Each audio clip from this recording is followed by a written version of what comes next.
Muy buenas a todos los presentes. En el día de hoy, mis compañeros y mi persona, Gabriela Granados, les vamos a exponer la temática que nos correspondió, el periodonto. La unidad temática que vamos a desarrollar es el periodonto. Para comenzar desde el principio diremos que la palabra periodonto etimológicamente significa peri, alrededor, y odonto, diente. Es decir, que el periodonto está compuesto por todos aquellos tejidos que rodean al elemento dentario, al conjunto de tejidos que rodean al diente, más los tejidos dentarios, los denominamos odontón.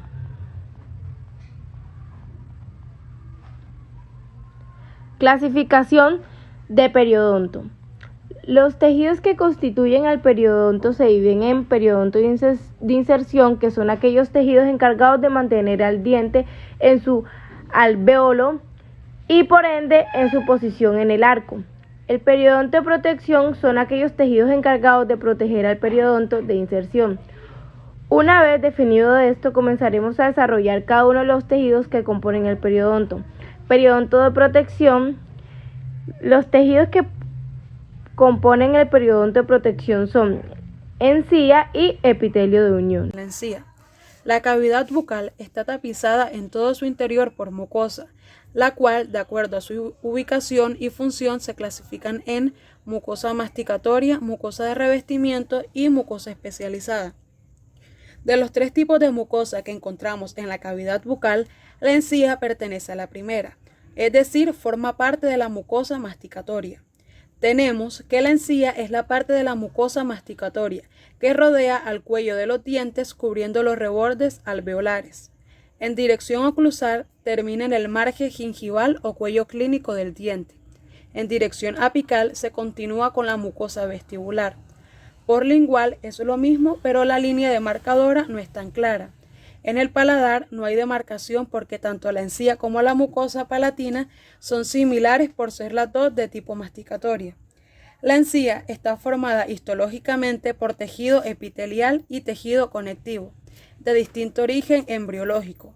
A su vez se divide de acuerdo a la relación con los tejidos del odontón en diferentes proporciones, que son encía libre y encía insertada.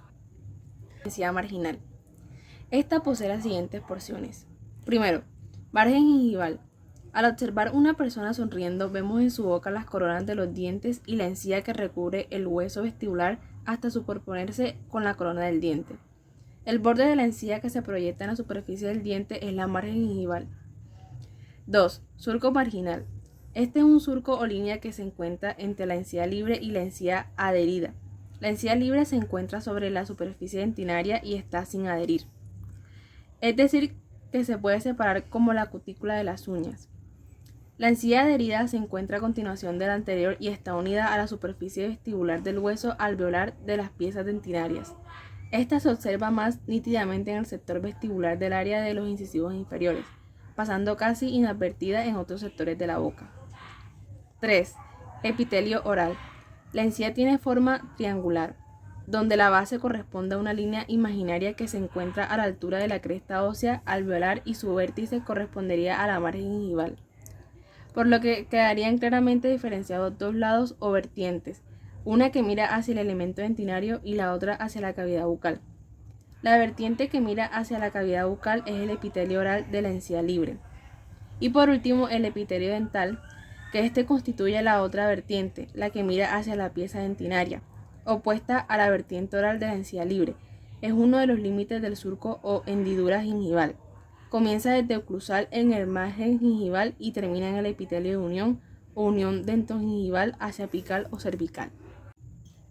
Encía insertada. También se le denomina adherida o fija, ya que presta inserción en el periodo del hueso alveolar correspondiente.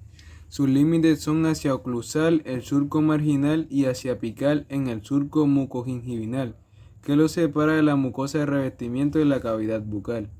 Este surco mucogingival adquiere una importancia relevante, ya que por un lado forma parte del fondo del surco vestibular, que no solamente indica el límite de cambio entre la encía masticatoria y la encía de revestimiento, sino que también nos señala la posición de los ápices dentinarios, muy importante por ejemplo a la hora de colocar una anestesia. Datos anatomoclínicos de la encía. La encía marginal determina junto con el elemento dentinario un espacio denominado surco o hendidura gingivinal. Este espacio virtual, ya que la encía está normalmente adosada a la superficie dentinaria en condiciones normales, tiene una profundidad media de 1,8 milímetros. Una modificación de los valores normales se puede dar, por ejemplo, en una enfermedad llamada gingivitis, en la que se transforma en un espacio real con una profundidad mayor a lo normal.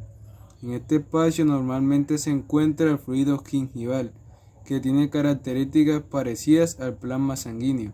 Este se filtra desde los tejidos conjuntivos de la encía hacia el espacio, conectando también con la presencia de neutrófilos, linfocitos, monocitos y las células descamadas de los epitelios, que se encuentran a su alrededor, dándole características de defensa contra el ataque de microorganismos presentes en la cavidad bucal. Esta encía marginal tiene condiciones normales y una coloración rosada, que en algunos individuos puede ser más oscura por la presencia de melanina. Por ejemplo, en personas de tez trigueña, es lisa y brillante, posee una consistencia blanda pero firme. En el caso de ser presente en un proceso inflamatorio de la encía, esta cambia sus características pasando a un color rojo intenso por la mayor irrigación de la zona, cambiando su forma, consistencia y tamaño, apareciendo el sangrado por lesión de su epitelio. Una característica de esta encía es la migración hacia apical con el transcurso de los años, de estar primeramente sobre el esmalte a migrar hacia apical, de la sensación de los dientes más alargados coronalmente, dando posiciones distintas del cuello clínico del diente. Las líneas punteadas representan el margen gingivinal migrando hacia apical, proceso que debería darse con el correr de muchos años, pero que se ve muy evidente tanto en adultos como en jóvenes, mucho antes de lo habitual. A continuación, las fibras más comunes presentes en la cavidad oral. Fibras gingivinales. La encía posee fibras en su estructura, lo que determina su forma, consistencia y color. Estas se clasifican de la siguiente manera. Dentogingivales. Se ubican apicalmente al epitelio de unión, estructura que forma parte del periodonto de protección, siendo el medio de unión de la encía al diente, y desde la superficie cervical de las raíces se orienta hacia el margen gingival. Dentoperiósticas, más apicales que las anteriores, desde la superficie radicular hasta la lámina perióstica del hueso alveolar. Crestogingivales, insertadas en la cresta alveolar, se dirigen hacia la encima marginal. Circulares, rodean toda la corona dentinaria. Y por último, pero no menos importante, las dentodentales. Unen una raíz dentinaria con otra raíz dentinaria vecina, pasando a través de las papilas y col. El epitelio de unión, también denominado unión dentogingival. Es el mecanismo de cierre del periodonto de protección, o sea, la forma en la que la encía marginal se adhiere a la superficie del diente para sellar la comunicación entre la cavidad bucal y los tejidos del periodonto de inserción.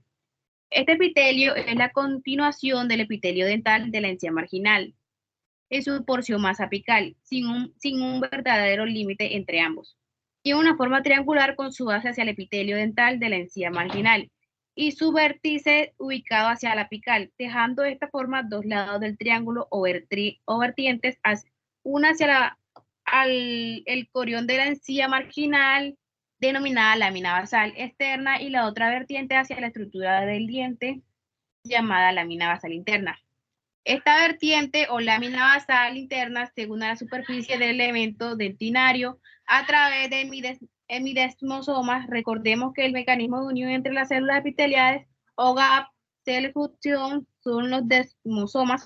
Como el elemento dentinario no posee desmosomas, las células epiteliales la presentan al diente, la mitad de un desmosoma. Por eso se unen a través de una serie de hemidesmosomas epiteliales. Cabe resaltar, cuando nos referimos a que la encía marginal migra apicalmente, el epitelio El epitelio de una unión también lo hace, adoptando distintas posiciones con respecto a las estructuras dentales a la cual se une. Lo hace integralmente sobre el esmalte cuando el diente recién erupciona. Al lograr una ubicación en la arcada, se relaciona con el límite amelocementario unido sobre el esmalte. Con el correr de los años y luego de una intensa actividad masticatoria, la encía marginal y su epitelio de unión siguen migrando apicalmente relacionándose con el cemento y el esmalte. También cabe resaltar que al transcurrir demasiados años, el epitelio de una unión sigue su camino hacia la apical, relacionándose ahora con el cemento. Pero la cercanía del límite amelocementario hasta que en su paulatina migración a la apical, ya en terrenos del cemento radicular, deja expuesto el cemento al medio bucal, dando lugar a una de las patologías prevalentes de la cavidad bucal, como lo es las enfermedades periodontal.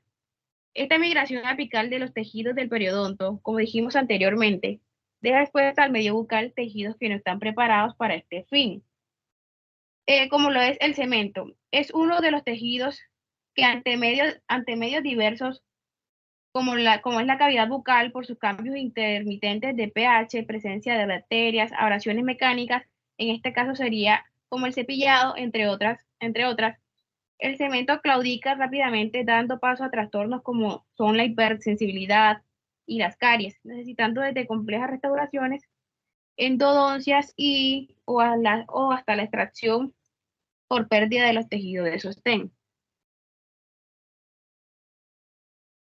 Periodonto de inserción. El periodonto de inserción está formado por una serie de tejidos que tienen como función sostener y anclar el elemento dentario en su posición en el arco. Y tienen una característica fundamental, es que todos estos tejidos poseen un mismo origen embriológico. Los tejidos que conforman el periodonto de inserción son cemento, ligamento periodontal y hueso alveolar. Estas tres estructuras trabajan mancomunadamente durante toda la vida del elemento dentario. Describiremos cada uno de ellos ubicándolos, estudiando sus características y relacionándolos. El cemento es el tejido conectivo mineralizado más externo de la superficie radicular y comparte con el hueso características similares como la composición química y la dureza. En él se insertan uno de los extremos de las fibras del ligamento periodontal, ya que del otro lado lo hace al hueso alveolar, anclándolo al mismo. Tiene una gran capacidad de regeneración debido a la presencia de células ubicadas en el ligamento periodontal, que lo regeneran o lo modifican cuando es necesario. Límites. Adentro, la dentina radicular. Afuera, ligamento y espacio periodontal. Cervicalmente, límite amelocementario, por ende con el esmalte. Apicalmente, paquete vasculonervioso. Composición química. Sustancias inorgánicas, un 65%. Sustancias orgánicas y agua, un 35%. Propiedades físicas. Color blanco grisáceo nacarado. Dureza menor que el esmalte y la dentina. Similar al hueso. Permeabilidad es permeable pero menos que la dentina. Elementos constitutivos del cemento. Célula y matriz. Conformadas por cemento blanco, que son células formadoras de cemento ubicadas en la parte externa del tejido al ligamento periodontal. Por cementocitos, que son cementoblastos incluidos en el cemento mineralizado dentro de cavidades denominadas cementoplastos. Y por cementoclastos, que son células que tienen capacidad de reabsorción de tejido duro. Matriz extracelular. Los cristales de hidroxiapatita forman el principal componente inorgánico. Se alojan entre las fibras de colágeno o dentro de ellas. La matriz inorgánica está formada por colágeno tipo 1 y hay dos clases de fibras intrínsecas y fibras extrínsecas. Clasificación del cemento. El cemento se clasifica en cemento primario y secundario. El cemento primario comienza a formarse antes de la erupción del diente en forma lenta y ordenada. Y el cemento secundario comienza a depositarse cuando el diente entra en oclusión. Límite cementodentinario. No es un límite neto por tratarse de dos tejidos parecidos en su mineralización. La superficie que limita con la dentina es lisa en diente permanente y festonia en los temporales. Funciones del cemento. Sirve para el anclaje de las fibras colágenas del ligamento periodontal, para el control del ancho del espacio periodontal, para la transmisión de la fuerza del diente al ligamento periodontal y para la reparación de la superficie radicular, para compensar la tracción por absorción del ápice radicular. Hueso alveolar. Conocemos con el nombre de apófisis alveolar a la parte del hueso maxilar que aloja las raíces de los dientes superiores e inferiores, respectivamente. No hay un límite anatómico preciso entre la porción basal o el cuerpo del hueso maxilar y la apófisis alveolar, pero sí hay grandes diferencias de origen y función. El hueso alveolar nace, crece y vive solamente por los dientes. Cuando los dientes se pierden, el hueso alveolar desaparece gradualmente, disminuyendo la altura del maxilar y la mandíbula, lo que dificulta la colocación de una prótesis o un implante para reponer la pieza dentaria perdida. Debido a esto, la importancia que tiene la conservación de los elementos dentinarios para mantener el hueso alveolar a lo largo de la vida del paciente. Ubicación. Se ubican en la apófisis alveolodentaria formando cavidades llamadas alveolos.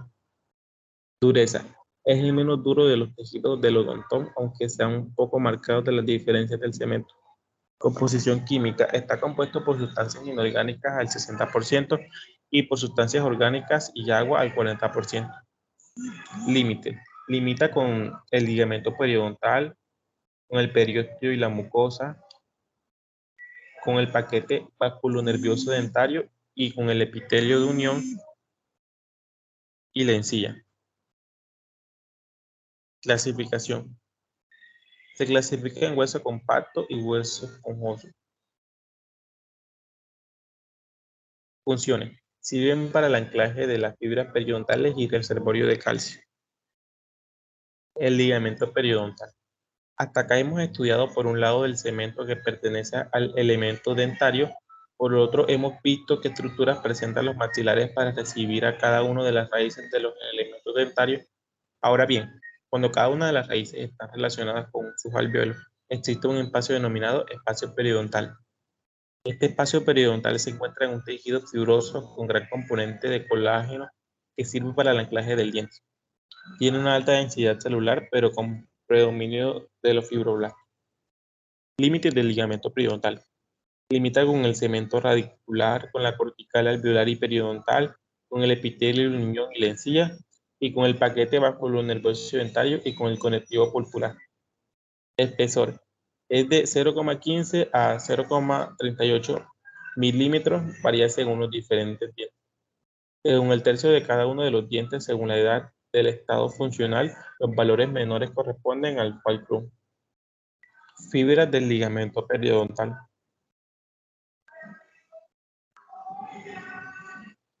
Se forman con el cemento y el cortical alveolar a partir del tejido conectivo laxo de folículo dentario. Estas fibras principales se organizan en heces con diferentes direcciones.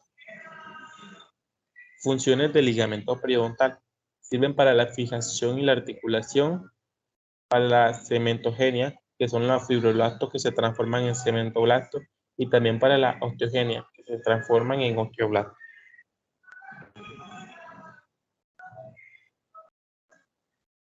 En resumen, todos los elementos que constituyen el periodonto, tanto el periodonto de protección como el periodonto de inserción, trabajan juntos para construir una función general, la preservación de los elementos dentinarios.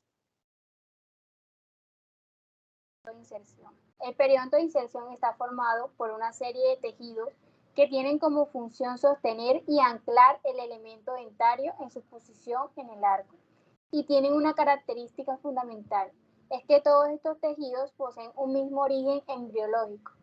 Los tejidos que conforman el periodonto de inserción son cemento, ligamento periodontal y hueso alveolar. Estas tres estructuras trabajan mancomunadamente durante toda la vida del elemento dentario. Describiremos cada uno de ellos ubicándolos, estudiando sus características y relacionándolos. El cemento es el tejido conectivo mineralizado más externo de la superficie radicular y comparte con el hueso características similares como la composición química y la dureza. En él se inserta uno de los extremos de las fibras del ligamento periodontal, ya que del otro lado lo hace al hueso alveolar, anclándolo al mismo. Tiene una gran capacidad de regeneración debido a la presencia de células ubicadas en el ligamento periodontal, que lo regeneran o lo modifican cuando es necesario. Límites.